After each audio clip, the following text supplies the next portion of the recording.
परमेश्वर ने हमको अभी तक हमें संभाल के रखा हुआ है। और आज हम परमेश्वर के वचन से एक बात को जानेंगे, और वो बात ये है कि मैं जहाँ जहाँ भी जा रहा हूँ इन दिनों में लोग बीमार की अवस्था में हैं, और 2020 बहुत से लोगों के लिए बहुत बुरी साल करके आई है। बहुत लोग बीमार हैं और बहुत लोग बीमारी के साथ बहुत पैसा खर्च हो चुका है, लेकिन कोई भी फायदा बिल्कुल नहीं मिल रहा। आखिर ये आज को जो मैंने सब्जेक्ट रखा है वो ये है कि चंगाई कैसे पाएं, चंगाई कैसे पाएं, और चंगाई की मेडिसिन क्या है, चंगाई की मेडिसिन दवा क्या है। और वचन में लिखा हुआ, एक हम गाना भी गाते हैं, हमारा पारिवारिक गीत है, मसीहा करेगा दवाई तुम्हारी अगर दिल से होगी दुहाई तुम्हारी, मसीहा करेगा दवाई तुम्हारी। एक वचन निकालेंगे हम आज चंगाई के विषय में जाने के, आखिर चंगाई कैसे मिलेगा। याकूब की किताब उसका 5वां अध्याय, बाइबल में एक वचन है जो ज्यादातर पास्टर्स लोग इस वचन को पढ़कर प्रार्थना करते हैं। याकूब उसका 5 अध्याय उसका 13 से लेकर कोई भी 18 तक पढ़े। यदि तुम में कोई दुख है प्रार्थना करे। वचन में लिखा हुआ है यदि तुम में से कोई दुखी है तो प्रार्थना पढ़े करे। पूरा। यदि तुम में कोई दुखी है तो वह प्रार्थना करे, यदि आनंदित है तो वह स्तुति के भजन गाए। यदि तुम में कोई रोगी है तो कलीसिया के प्राचीनों को बुलाए और वे प्रभु के नाम से उस पर तेल मलकर उसके लिए प्रार्थना करे, और विश्वास की प्रार्थना के द्वारा रोगी बच जाएगा और प्रभु को उसको उठाकर खड़ा करेगा जी। और यदि उसने पाप भी किए हो हाँ तो उनकी भी क्षमा हो जाएगी जी। इसलिए तुम आपस में एक दूसरे के सामने अपने अपने पापों को मान लो और एक दूसरे के लिए प्रार्थना करो जिससे चंगे हो जाओ। धर्मी जन की प्रार्थना के प्रभाव से बहुत कुछ हो सकता है। एलिया भी तो हमारे समान दुख सुख भोगी मनुष्य था, और उसने गिड़गिड़ाकर प्रार्थना की कि मैं न बरसे, और 3.5 वर्ष तक भूमि पर मैं नहीं बरसा। बस प्रभु को धन्यवाद हो। अभी हमने याकूब में से एक वचन को पढ़ा है, याकूब 5 अध्याय उसका 13 से लेकर 17 तक। इसमें लिखा हुआ है कुछ बातें कि आखिर हम चंगाई कैसे मिले, आखिर हमें चंगाई। बहुत से लोग बीमार हैं, बहुत से लोग परेशान हैं, और बहुत से लोग चंगाई को चाहते हैं कि चंगाई मिले। आज बड़ी बड़ी बीमारियां घर कर गई हैं। आज देखिए किडनी कैंसर, अभी देखिए यूरिक एसिड, थायराइड, डायबिटीज, जिस घर में जाओ उस घर में एक दो बीमार है। कोई किसी तरीके से बीमार है, कोई किसी तरीके से बीमार है। आज लोग चल फिर नहीं पाते, और प्रभु के दास की बहुत अच्छी गवाही है कि परमेश्वर ने उनको उठाकर खड़ा किया है। Praise the Lord, hallelujah. तो आज का जो सब्जेक्ट है कि हम चंगाई कैसे पाएं फर्स्ट ऑफ ऑल, और उस चंगाई हम पाने के बाद हमारी दवा कौन सी है। देखिए वचन में क्या लिखा हुआ है, पढ़े याकूब 5 का 13 में। यदि कोई तुम में दुखी है, सबसे पहली बात सोचो, यदि कोई दुखी है इस संसार में, सभी दुखी है, सभी दुखी है। यदि कोई दुखी है तो क्या करे, प्रार्थना करे। दुख का एक ही इलाज है, क्या, प्रार्थना। किसी बाबा पे जाने की जरूरत नहीं है, किसी बड़े बड़े पास्टर, छोटे और पता ना अलग अलग मॉलो क्या कहेंगे, call centre, prayer call centre, इधर उधर जाने की जरूरत नहीं। क्या करना है, यदि दुखी है तो प्रार्थना करे। ऐसा है कि दुखी है तो प्रार्थना करवाए, करे हैं, करवाए हैं। अभी लोग दुखी होकर दूसरों को दुखी करते, लोग दुखी हो जाते, दूसरों को दुखी करते। दुखी है तो क्या करे, प्रार्थना करे। आज प्रॉब्लम यह है कि लोग जब दुखी होते हैं तो प्रार्थना करवाते हैं, करते नहीं है, और इसलिए उनका दुख नहीं जाता, चंगाई नहीं मिलती। उसका कारण एक ही है कि वो प्रार्थना क्या करते हैं। पढ़े, दोबारा पढ़े, क्या लिखा हुआ 13। यदि कोई तुम में दुखी है तब वो क्या करे, करवाए, करे। तो इसका मतलब क्या है, सबसे पहली बात, यदि आप दुखी हो जाते हैं तो खुद प्रार्थना करें। कभी मत कहना किसी से कि तू प्रार्थना कर दे, तू प्रार्थना कर दे। पहले खुद बोले, करें, फिर दूसरे से बोलें। पहले क्या करें? खुद करें। फिर एक प्रभु के बहुत बड़े दास हैं, ग्वालियर में रहते हैं। मैं बहुत पुरानी बात बता रहा हूं आपसे, आज से 20-21 साल पुरानी बात, कि मैंने उनसे उनका नाम लेके उनसे बोला, पास्टर जी आप मेरे लिए प्रार्थना करना। उन्होंने बोला ये मैं प्रार्थना करूंगा, तुम क्या करोगे? तो मैं क्या करूं? कि तुम क्या करोगे? मैं क्या करूं? तो फिर उन्होंने बोला तुमने क्या बोला? मैंने बोला पास्टर जी आप मेरे लिए प्रार्थना करना। मैं बता रहा हूं ये बात ग्वालियर की, सन 1998 की। कितने साल हो गया? 21 साल हो गया, तकरीबन 21 साल से ऊपर हो गया। तो मैंने बोला नहीं पास्टर मैं आपसे कह रहा हूं प्लीज आप मेरे लिए प्रार्थना करें। हाँ मैं करूंगा, पर तुम क्या करोगे? मैं बार बार कह रहा हूं ये क्यों बोल रहे तुम क्या करोगे? उसका मतलब क्या है? मैं ही प्रार्थना करूं, तुम क्या करोगे? तुम भी तो करो। आज बहुत से लोग कहते हैं हम उनको 2000 रुपये महीना भेजते हैं, हम उनको 2000 रुपये महीना देते हैं, हम उनको ऐसा करता है, वो उनका काम है प्रार्थना करने का। यस, प्रार्थना करना पास्टर का एक जॉब है, बट पहले आप घुटने टेक कर प्रार्थना करना है, पहले आप प्रभु के सामने जाना है। वचन में एक कहानी है, एक औरत का पति मर गए थे, एक औरत का पति मर गया, और जो औरत थी जो उसका पति मर गया था वो एक प्रचारक था। क्या था? इवेंजलिस्ट। क्या था? प्रचारक। पास्टर क्या कर किया? कर्जा छोड़ के मरा वो पास्टर। वो पास्टर क्या हुआ? कर्जा छोड़ के मरा। तो वो कर्जा छोड़ के मरा तो वो अपने दोनों बेटे को, एक जिसका कर्जदार था, जो वो प्रचारक जिसका कर्जदार था, तो उसने साहूकार से पैसे लिए थे। साहूकार ने बोला था या तो मेरे पैसे चुका या मैं तेरे दोनों बेटों को ले जा रहा हूं, उनको गुलाम बना के रखूंगा जब तक कि ये मेरी सेवा करके मेरा पूरा कर्जा वापस, सूद समेत वापस, ब्याज समेत वापस, तब तक मैं इनको गुलाम बना के रखूंगा। उन्होंने बोला अरे मैं क्या करूं, मेरा पति मर गया, 2 ही लड़के थे, इनको भी ले जा रहे हैं, अब मैं क्या करूं? क्या हुआ मालूम है आपको? वो एलीशा के पास गई। कहां गई? एलीशा के पास गई। एलीशा से बोला तेरा दास मेरा पति मर चुका है, और वो साहूकार से उसने पैसा ले लिया था, और साहूकार आया मेरे बेटे को ले आने के लिए, अब बता मैं क्या करूं? तो एलीशा ने बोला तेरे घर में क्या है? अब मैं सोचूं आज के कंडीशन में, आज के लोग कहेंगे हमारे पास ही होता तो हम कर्जा ना देते, तो तेरे पास आते दुआ करा दे। हम तुम्हारे पास आए और पाली साहब भी पैसे की बात कर रहे हैं, तेरे घर में क्या, तेरे पास क्या है? तो उसने बोला हे प्रभु मेरे घर में एक कुप्पी में तेल के अतिरिक्त कुछ भी नहीं। उसने बोला जा और लोगों से बर्तन इकट्ठे कर ले पड़ोस से, और अपना द्वार बंद कर, अपने बच्चों सहित क्या कर, घर के अंदर जा, द्वार बंद कर। इट मीन तू परेशान है, तू प्रार्थना कर। तू परेशान है, तू प्रार्थना कर। वो प्रार्थना करती गई, वचन में लिखा हुआ तेल उड़ेलती गई, सारे बर्तन भर गए। उसने बोला प्रभु बर्तन भर गए, तेल थम गया। उन्होंने बोला जाके अपना कर्जा दे। उसको वो दुख उसका कैसे दूर हुआ? जब तक कि उसने द्वार बंद नहीं किया, घुटना नहीं टेका, प्रार्थना नहीं किया, तब तक वो हमेशा कर्जे में रही। आज बहुत से लोग कर्जे में हैं, लेकिन वो प्रार्थना करना नहीं, करवाना पसंद करते हैं। वचन क्या बोल रहा है? पद 13।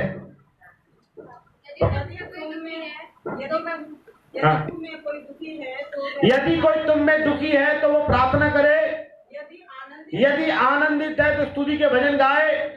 हाँ, पहली बात यदि कोई दुखी है तो प्रार्थना करें। याद रखे जो लोग दुखी हैं, आपको पहला काम क्या करना है? प्रार्थना करना। जो बीमार है पहला काम क्या करना? अपने लिए प्रार्थना करना। उस प्रार्थना की वजह से भी बीमारी नहीं जा रही तो दूसरी चीज क्या करें? पढ़ें। यदि तुम में कोई रोगी है तो कलीसिया के प्राचीन को बुलाए और वह प्रभु के नाम से। दूसरी बात, अगर बीमार है पहले प्रार्थना करे। बीमारी नहीं जा रही तो पाजी साहब को बुलाकर प्रार्थना करवाए। पहले खुद करे फिर प्राचीन को बुलाए। दूसरा काम क्या है? पास्टर को बुला के प्रार्थना करें। ठीक है।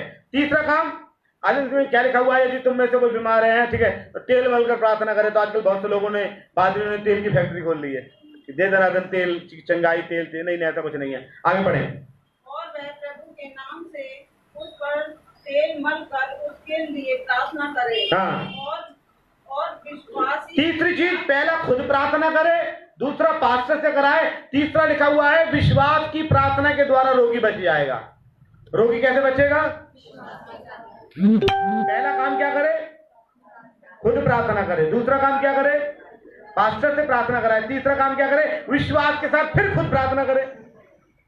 विश्वास की प्रार्थना के द्वारा रोगी बचेगा। ऐसा नहीं लिखा हुआ अन्य भाषा की प्रार्थना करेंगे तो रोगी बच जाएगा, चीखने चिल्लाने की प्रार्थना करेंगे तो रोगी बच जाएगा, हाथ रख के सर पे जबरदस्ती यीशु के नाम से गिराने की प्रार्थना करेंगे तो रोगी बच जाएगा। ऐसा लिखा हुआ वचन में कहीं? वचन में लिखा गिराने की प्रार्थना के द्वारा रोगी बच जाएगा। वचन में लिखा हुआ है अन्य भाषा में प्रार्थना करेंगे तभी रोगी बच जाएगा। ऐसा लिखा हुआ है हम ज्यादा चीख चीख के प्रार्थना करेंगे, पूरा अपना क्या बोलेंगे गला खोल के चीख चीख के प्रार्थना करेंगे तो नहीं, विश्वास की प्रार्थना करेंगे। तीसरी बात, यीशु मसीह विश्वास से चमत्कार होता है। कहां से होता है? विश्वास से। चमत्कार मन से नहीं वर विश्वास से होता है।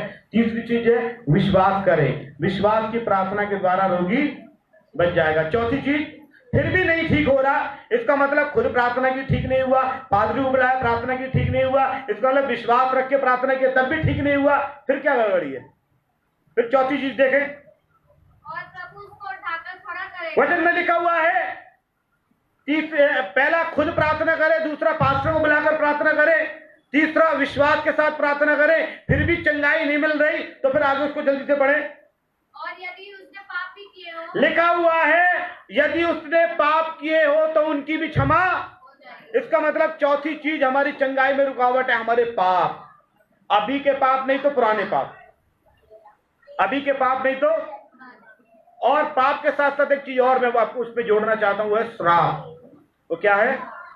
पुराने पुश्तैनी श्राप चले आते हैं। आपको मालूम है कई घरों में आप देखेंगे कि लोग 50 साल की अवस्था में खत्म हो जाते हैं। कई घरों में आप देखेंगे कि लोग कहते हैं कि अरे वो दादा नहीं बन पाते। कई घरों में आप देखेंगे कोई बीमारियां हैं जो बचपन से लगी हुई है लेकिन वो बीमारी ठीक नहीं हो रही, फिर बेटे को हो गई। फिर एक व्यक्ति ने मुझे बताया कुछ प्रॉब्लम अपने घर का कि मेरा दादा भी ऐसे परेशान था, मेरे पापा भी ऐसे परेशान था, और घर में जो बड़ा बेटा होता है वो परेशान रहता। अब मैं बड़ा बेटा हूं तो मैं भी परेशान हूं, ऐसा किसी ने मुझे बताया। मैं बाप दादों के श्राप, वचन में लिखा हुआ है कि श्राप 3 पीढ़ी तक चलते हैं, 7 पीढ़ी तक चलते हैं, एक जगह लिखा हुआ 10 पीढ़ी तक भी चलते हैं। श्राप 3 पीढ़ी, 7 पीढ़ी और 10 पीढ़ी। तो वचन में क्या लिखा हुआ? Praise the Lord. वचन में पढ़ेंगे 15 वचन में हमने पढ़ा, और विश्वास की प्रार्थना के द्वारा रोगी बच जाएगा, प्रभु उसको उठा खड़ा करेगा। यदि उसने कुछ पाप भी किए हो तो उनकी भी क्षमा हो जाएगी। एक मैं आपको कहानी बता रहा हूं, सुनिएगा। एक बहुत गरीब व्यक्ति था, बहुत गरीब व्यक्ति है, बहुत गरीब व्यक्ति, उसको खाने के लिए कुछ नहीं है। वो मछली मारने के लिए गया, मछली पकड़ने के लिए गया, और एक जगह जाकर उसने मछली के लिए वो पकड़ने का क्या होता कांटा डाला, मछली को पकड़ रहा था के लिए।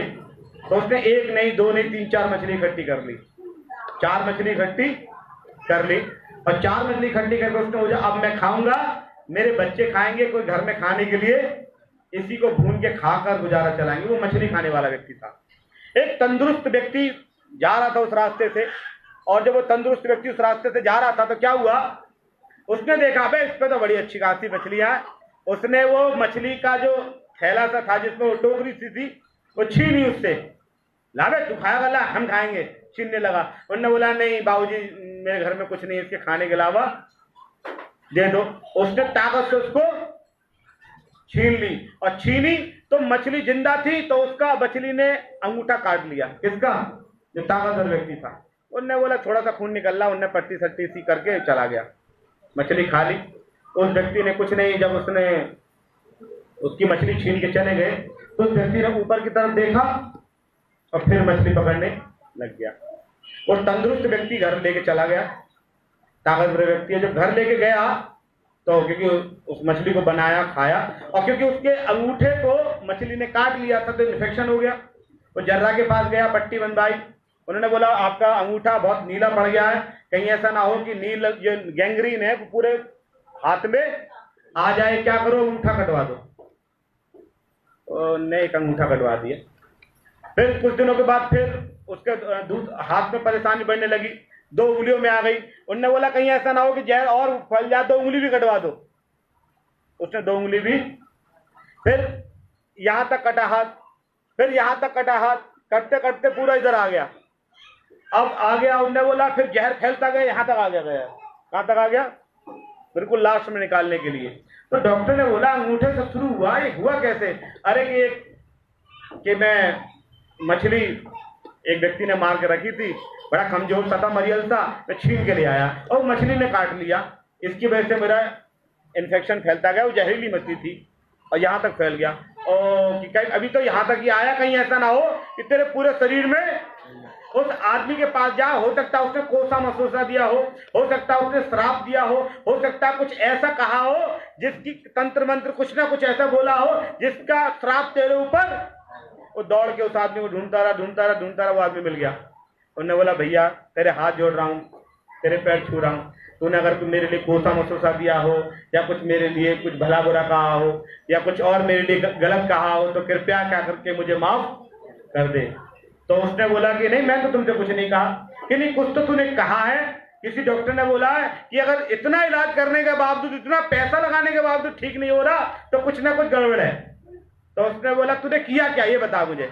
उसने बोला मैंने कुछ नहीं किया, तुमने मछली छीन के ले गए, तुम ताकतवर थे, तुम छीन के ले गए, मैं तुम्हारा कुछ तो कर नहीं सकता था, इसलिए सबसे बड़ा ताकतवर है उसको तरफ मैंने देख के बोला देख ले, मैं कमजोर हूँ, छीन के ले गया, तू देख, मैं तो कमजोर हूं, मैं तो लड़ नहीं सकता, इसलिए क्या कर, मैंने उसकी तरफ देखा तो ऊपर वाले की तरफ, तो ऊपर वाले ने आपका ये हाल कर दिया। वो माफी मांगने लगा। कभी कभी कुछ परेशानी किसी का दिल दुखाने से, कोई पाप करने से और इस तरीके से भी आ जाती है। इसलिए वचन में क्या लिखा हुआ है, इसलिए यदि उसने पाप भी किए हो, पढ़े 15 का लास्ट लाइन पढ़े, और यदि उसने पाप भी किए हो, तो उनकी भी क्षमा हो जाएगी। आगे पढ़े, इसलिए तुम आपस में एक दूसरे के लिए अपने अपने पापों की क्षमा के लिए प्रार्थना करो। अपने पापों की क्षमा के लिए प्रार्थना करो। पहली बात क्या करो, उसमें 2 बातें लिखी हुई हैं। पहली बात पाप मान लो, दूसरा प्रार्थना करो।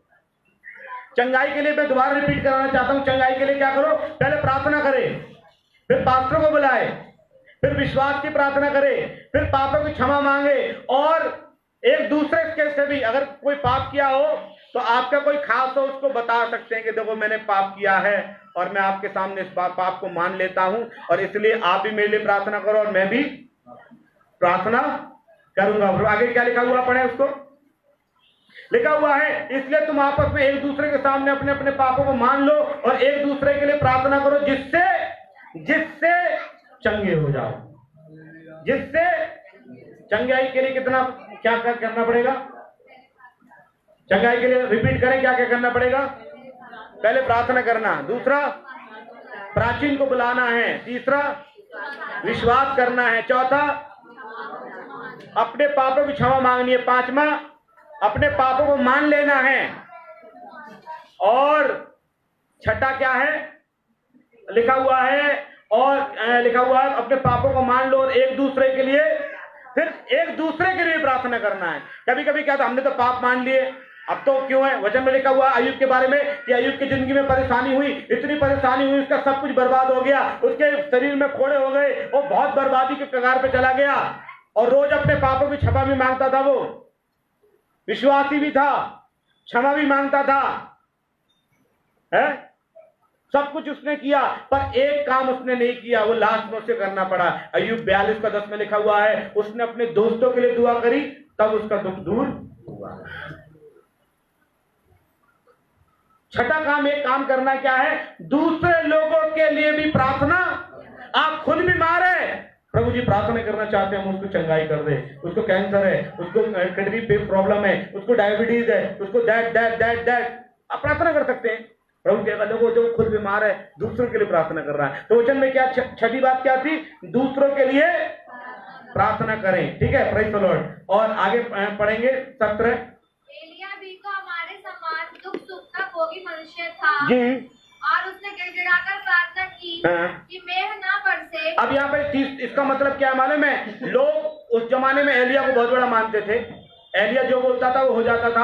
आज बोलते हैं हम खुद बीमार होते हैं, हम डीजे दिनकरण के यहाँ जाएंगे, नरूला जी के यहाँ जाएंगे, विजेंद्र जी के जाएंगे, पादरी सेंगुल के पास जाएंगे, फलाने के पास जाएंगे, ढिकाने के पास जाएंगे। इसका मतलब है सातवीं बात, किसी विशेष व्यक्ति के पास ना जाएं।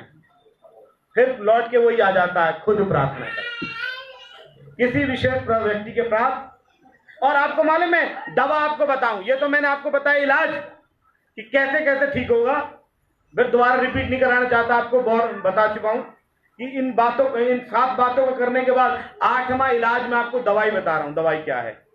दवाई सुनिएगा, नीति वचन 17 अध्याय और उसका 22 वचन। नीति वचन 17 का 22 पढ़ें, ये दवा है जी। मन का आनंद अच्छी औषधि है। लिखा हुआ है, अगर आप बीमार हैं और आपने खुद को बीमार महसूस कराते रहे, आप बीमार हैं तो आपकी फीलिंग बीमारी वाली आना नहीं चाहिए। आप कमजोर हैं, आपकी फीलिंग कमजोरी वाली आनी नहीं चाहिए। लिखा हुआ पढ़े वन सेकेंड प्लीज। मन का आनंद अच्छी औषधि है। दवा कौन सी है? दवा क्या है? मन का आनंद। देखिए, जब मेरा मोबाइल अभी गायब हुआ, टेंशन तो है, लेकिन एक अच्छाई क्या कि 2 रात अच्छा सो गया। फिर मोबाइल आएगा, फिर रात बेकार हो जाता है। आज के जमाने में मोबाइल एक ऐसी चीज है, मोबाइल अगर दूर होता तो ऐसा लगता है कितनी कमजोरी आ गई है? पास में रहता तो लगा विटामिन वगैरह कुछ मिलते रहते हैं। आज का समय ऐसा हो गया, ठीक है। तो बाइबल क्या बताती है? लिखा हुआ है मन का आनंद। आपके मन में आनंद किसके मन में होगा? जिसने यीशु को पाया है, जिसका उद्धार हुआ है, वही आनंद में रहेगा, अन्यथा कोई आनंद में। कुछ लोग ऐसे, कितने घर उनके घर जब भी जाओ कभी ये नहीं बोलेंगे मैं ठीक हूं। जब भी जाओ मैं बीमार, मैं कमजोर, मेरे पास पैसा नहीं, मैं बीमार, मैं कमजोर, मेरे पास पैसा नहीं। परमेश्वर का इतना कुछ किया फिर भी मुझे दिल से धन्यवाद नहीं देता है। इतना कुछ किया इसके लिए है। जब मेरा मोबाइल चोरी हो गया अभी, तो मैं टेंशन के साथ में कुछ उन बातों को सोचते रहा, मन को तसल्ली के लिए ना। अभी एक्सीडेंट हो जाता है, लोगों के लाखों रुपए खर्च हो जाते हैं, प्रभु तेरा धन्यवाद है मेरा शरीर ठीक है। फिर ऐसे दिमाग में आ रहा, उधर जाते 18,000 20,000 रुपए खर्च हो जाते हैं ट्रीटमेंट के लिए। आज के जमाने में कुछ भी कराओगे, टेस्ट भी कराओगे, आपको टेस्ट इतने महंगे हैं मेडिकल लाइन के, और इतना आपको कोई तगड़ी बीमारी प्रभु ने नहीं दी कि आपको 18,000 20,000 50,000 टेस्ट में लगाना पड़े। तो आप प्रभु को धन्यवाद कर सकते हैं। Hallelujah, hallelujah, hallelujah. इसलिए वचन में लिखा हुआ है कि मन का आनंद सबसे अच्छी औषधि है। इसलिए पौलुस कहते हैं प्रभु में सदा आनंद करो। क्या लिखा हुआ? फिलिपियों 4:4 में जल्दी पढ़े कोई। फिलिपियों 4:4, भजन संहिता 4:7।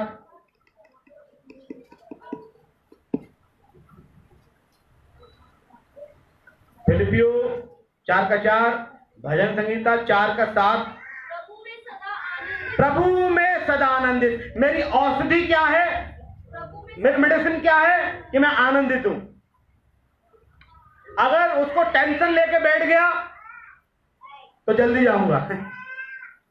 मत्ती में लिखा हुआ है ना 6:24 में, किसी भी बात की चिंता मत करो, अपने शरीर के लिए भी चिंता मत करो, क्योंकि जिसने आपका शरीर को रचा है वो आपकी बीमारी को निकालने में सक्षम है। हालेलुया। जिसने आपके शरीर को बनाया है वो आपकी बीमारी को निकालने में योग्य है, सक्षम है। इसलिए किसी भी बात की चिंता मत करो, प्रभु में सदा आनंदित रहो। और वो कह रहा है, मैं फिर कहता हूं, मैं फिर कहता हूं, once again, मैं फिर कहता हूं कि आनंदित रहो। इसलिए देखिए, और हमारा आनंद क्या है? भजन 4:7 निकालेंगे, हमारा आनंद क्या है? तूने मेरे मन में उससे कहीं अधिक आनंद भर दिया है। उनको अन्न और दाख मधु सी बढ़ती से होता है। मतलब लोगों को जो आनंद है उसके पैसे और दौलत से होता है। हमारा आनंद हमारा यीशु मसीह है। Hallelujah, hallelujah, hallelujah. आप देखिए, मैंने देखा कई बड़े बड़े अस्पतालों में भी, अभी मैं गाजियाबाद गए यशोदा हॉस्पिटल में, मैंने बड़े बड़े पैसे वालों को देखा। बहुत बड़े बड़े पैसे वालों को देखा, लाखों रुपए वो ट्रीटमेंट में लगाने के लिए देखा। एक व्यक्ति को देखा मैंने, काला बैग लेके आया और मैं दूर खड़े होकर देख रहा था, वो 500 की गड्ढे निकाल रहा था। उनका आनंद है कि मैं इतना पैसा लेके आया हूं, मैं ठीक हो जाऊंगा। हमारा आनंद क्या है? हमारा यीशु। इसलिए क्या करो, उस यीशु को जो हमारी दवा है, यीशु कौन है? वो आनंद है।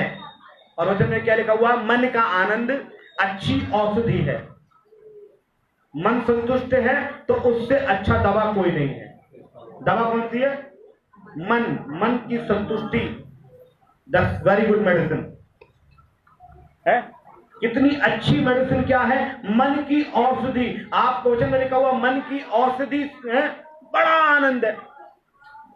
और वचन में लिखा हुआ कुछ लोगों को रथों पर घोड़ों पर घमंड है। यहां लिखा हुआ है किसी को जो अन्न पर दाख मधु से बढ़ती से आनंद होता है, और मेरे मन में आनंद कहीं उससे भी बढ़कर है।